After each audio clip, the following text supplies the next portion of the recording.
नमस्कार, आप देख रहे हैं मेडिकल माइक और मैं हूं आपके साथ सन्नी प्रियदर्शी। अभी हम लोग हैं बिहार वेटनरी कॉलेज के मेडिसिन डिपार्टमेंट में, जहां पर हमारे साथ हैं डॉक्टर मनीष कुमार सर। बहुत बहुत स्वागत है सर आपका मेडिकल माइक में। धन्यवाद। सर, जैसे कि इस महीने की 28 तारीख को वर्ल्ड रेबीज डे मनाया जा रहा है, तो आप हमारे दर्शकों को ये बताएं कि रेबीज क्या होता है और ये कितनी खतरनाक बीमारी है। रेबीज देखिए, रैबिडो वायरस एक वायरस है और इससे रेबीज फैलता है। ये एक बहुत ही गंभीर बीमारी है और इससे एक बार अगर ये वायरस आपके शरीर में मैनिफेस्ट कर गया तो इससे बचना बहुत ही मुश्किल है, परंतु हम लोग इससे बचाव कर सकते हैं क्योंकि ये बहुत साफ संदेश देता है होने से पहले। सर, अमूमन जब किसी को रेबीज होता है तो क्या लक्षण दिखाई देते हैं? देखिए, रैबीज होने से पहले अगर वो एनिमल का पहले हम हिस्ट्री देखेंगे कि उसको बाइट का हिस्ट्री है कि नहीं, उसको कहीं ना कहीं उसके शरीर पर या कोई आपको बताएगा कि animal has been in a fight, animal किसी एनिमल से फाइट किया है और उसके वजह से उसका टेम्परामेंट चेंज हुआ है, उसका व्यवहार बदला है।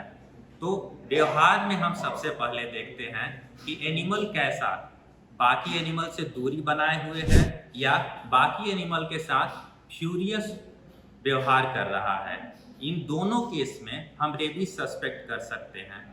अन्य कारण अन्य हो सकती हैं परिस्थितियां, जैसे एनिमल पानी पीने से इनकार करेगा, क्योंकि रेबीज में एक जनरल साइन होता है कि मसल्स का कॉन्ट्रैक्शन होता है, तो उसके साथ नेक के मसल का भी कॉन्ट्रैक्शन होता है। इस वजह से एनिमल पानी पीना चाहता तो है लेकिन पी नहीं पाएगा, जिसको हम लोग जनरली हाइड्रोफोबिया कहते हैं। तो ये एक साइन दिखता है। इसके सिवा अन्य साइन भी हैं रेबीज के। हाइपर सलाइवेशन होता है, बहुत ज़्यादा सलाइवा सेक्रेट करता है और जनरली फ्यूरियस होता है। लेकिन अगर एनिमल डल, डिप्रेस्ड और अलोन है तो इसका मतलब ये नहीं कि उसमें रेबीज नहीं है, उसमें भी रेबीज हो सकता है। इसलिए हमेशा हमको देखना है कि एनिमल का बाइट का हिस्ट्री है कि नहीं।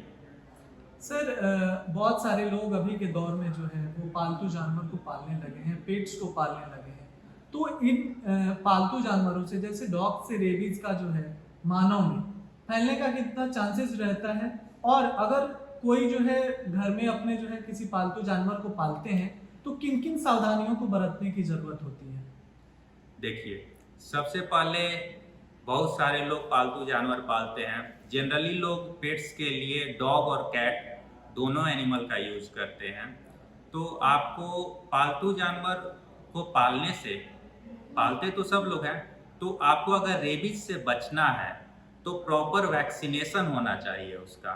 और वैक्सीनेशन के लिए जनरली डॉग और कैट के लिए हम लोग प्रिस्क्राइब करते हैं कि 90 दिन की उम्र के बाद हम फर्स्ट डोज लगाते हैं एंटी रेबीज वैक्सीनेशन का, और फिर उसका बूस्टर लगाते हैं 1 मंथ में। इसके बाद हम लोग ईयरली उसको वैक्सीनेट करते हैं, जिससे रेबीज होने की संभावना एनिमल्स में बहुत कम हो जाती है और वो रेबीज फैलने की संभावना इंसानों में भी उसके वजह से बहुत कम होती है। अब मान लीजिए कि इंसान को अगर हिस्ट्री हो गया कि डॉग बाइट कर लिया है, अब पालतू जानवर है उसका तो वैक्सीनेट किया हुआ है, फिर भी हम लोग बचाव के लिए 3 डोज रिकमेंड करते हैं, जो कि 0, 3 और 7 डे पर होता है, अगर एनिमल आपका पेट है और वो वैक्सीनेटेड है प्रॉपरली तब।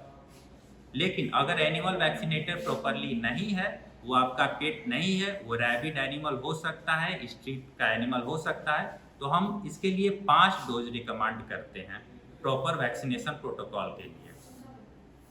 सर, जो ये इनके जो डोज होते हैं प्रॉपर 3 और 5 जो आपने अभी बताया, इनको देने के बाद क्या किसी भी व्यक्ति में इसके ट्रांसफर होने की समस्या जो है, जो उसकी जो ट्रांसफर होने का जो प्रतिशत है, क्या उसमें गिरावट आती है, क्या वो नहीं हो पाता है? इसके बारे में थोड़ा आप बताएं। ये कहना बहुत मुश्किल है कि रेबीज के बचाव के लिए अगर आपका हिस्ट्री है, डॉग बाइट कर चुका है, तो ये कहना मुश्किल है कि आपका सिम्टम्स कब शो करेगा। बचाव के लिए बहुत ये वैक्सीन लेने से इसमें बहुत ज़्यादा मदद मिलती है रेबीज के स्प्रेड होने में और इंसान का जान बचने में। लेकिन अगर लेट हो गया है तो रेबीज के स्प्रेड को कम किया जा सकता है। उसके लिए कुछ प्री मेड एंटीबॉडीज भी आता है जिसमें हम लोग दे सकते हैं, एंटीबॉडी क्रिएटेड रहता है, वो भी दे सकते हैं हम लोग। लेकिन अगर नर्वस साइंस एनिमल में आना शुरू हो गया है या ह्यूमन में आना शुरू हो गया है, रेबीज सीएनएस तक पहुंच चुका है, आपके सेंट्रल नर्वस सिस्टम तक वो वायरस पहुंच चुका है, तो फिर बचने की संभावना बहुत कम होती है इन केसेज में। इसीलिए हम लोग सलाह देते हैं कि जल्द से जल्द, जो हमने कहा कि 0 डे पर आप वैक्सीनेशन करवा लीजिए पोस्ट बाइट के केसेज में। ये बहुत ही जरूरी है, लेट करना इसमें कहीं भी उचित नहीं है। सर, मेरा अगला और आखिरी सवाल आपसे ये है कि बहुत सारे लोग जो पेट्स अभी पाल रहे हैं, जिनके यहाँ डॉग है, उनके बाइट से अगर उनमें रेबीज होने के जो चांसेस रहते हैं, तो बहुत सारे लोग तो अपने डॉग्स को वैक्सीनेशन करवा देते हैं। लेकिन अगर कोई वैक्सीनेशन नहीं कराया है तो उसको आप क्या कहना चाहेंगे, उनसे क्या आप उन लोगों को क्या संदेश देना चाहेंगे रेबीज से बचाव के लिए? देखिए, 2 बातें हैं। पहली बात, ये हमेशा सलाह दिया जाता है कि आप प्रॉपर वैक्सीनेशन अपने पेट का जरूर कराएं, क्योंकि उससे उसका जान भी बचेगा और आपका जान भी बचेगा। ये बहुत महत्वपूर्ण है। तो इसलिए हमेशा उस चीज़ का ध्यान रखना है कि आप वैक्सीनेशन कराएं ही कराएं, उसका अन्य कोई उपाय नहीं है। कहने का मतलब सर, हम लोग वैक्सीनेशन कराकर और कुछ सावधानियां बरतकर रेबीज जैसे खतरनाक बीमारी से बच सकते हैं। जी हाँ, बिल्कुल। बहुत बहुत धन्यवाद सर आपका मेडिकल माइक में जुड़ने के लिए और रेबीज डे के इस उपलक्ष्य पर इतनी महत्वपूर्ण जानकारी लोगों से साझा करने के लिए। धन्यवाद।